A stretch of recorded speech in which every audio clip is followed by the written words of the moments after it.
I'll finish what I started in the last video of adding all the divs, and I've just tidied it up a little bit. I've put some more padding, so you can see I've got a div around each one of the EV evolutions, all boxed up. I've added one more div as well, so I've added this div right here. This contains the 5 evolutions. And it's going to define the row. So the row contains each of the columns which these are going to be. So where are we? We're down here. Just one point, when you're adding all of these divs, you can see you end up with some mess. Don't forget to always format the document, and then it's much easier to see what's contained in what. Remember, I just talked about rows containing columns. This div is going to contain everything, and then this div is going to be the row that contains each of these columns, this one. And if you do the right-click format document, it makes it much easier to see that. Cool, so let's turn it into columns and all of that kind of thing. We're going to be using Bootstrap. So if you go to W3 Schools, there's a Bootstrap link there. Bootstrap 5 is one we always use. And Bootstrap is just basically a library of CSS and also some JavaScript.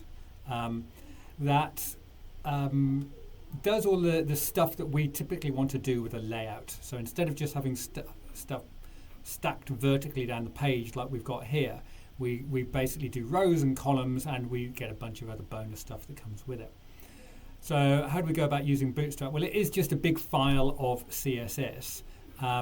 If you go to BS5 Get Started here and scroll down a little bit, you find down here we can just link to their own file. So it's delivered from a content delivery network, this CDN here, and it's just a style sheet, a big ugly old style sheet. So we're just going to copy that, which is what we put into our HTML, and we're going to put it right here, and we put it above our own style sheet. There's a reason for that, but don't worry about it for now. Okay, so if I save that, it won't actually make a lot of difference to my EV page. It does make a little bit of difference. It changes the font and some of the spacing and so on. But we haven't got any of the layout goodness yet. So let's go and do all of that magic. So this div is going to define the container. So class equals container. So container is a Bootstrap class. That up. There we go. Container is a Bootstrap class. We're going to learn a whole bunch of classes as we go along. That is going to contain this one here, which is the row. So div class equals row. And then each one of these divs for like Vaporeon or whatever is class equals, and it's col for column. And I'm going to say -XL-2. We'll worry exactly what that means in the next video. It's not hard, just too much to put into one video here. So div class equals col-XL-2. And again, I've stuffed that up. You see, I'm just going to copy and paste this for the other 3, because it's just more efficient, isn't it?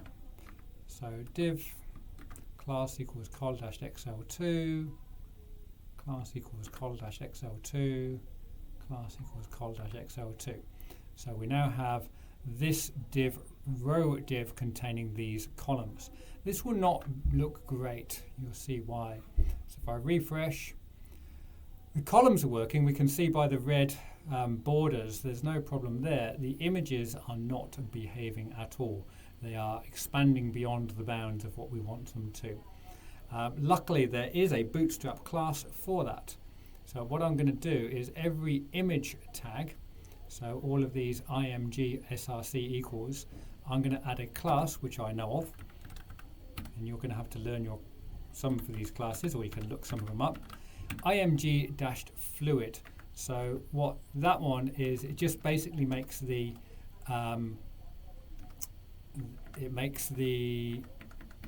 image fit inside whatever box it is in. So it's going to fit inside this div. So let's do that for all of them.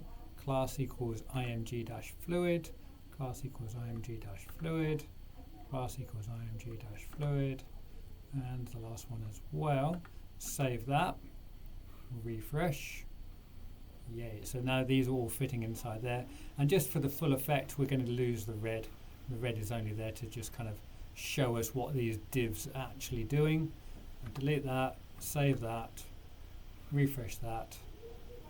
It looks much nicer. Got a bit of a gap over here. That comes with that col-xl2. I'll explain that in the next video.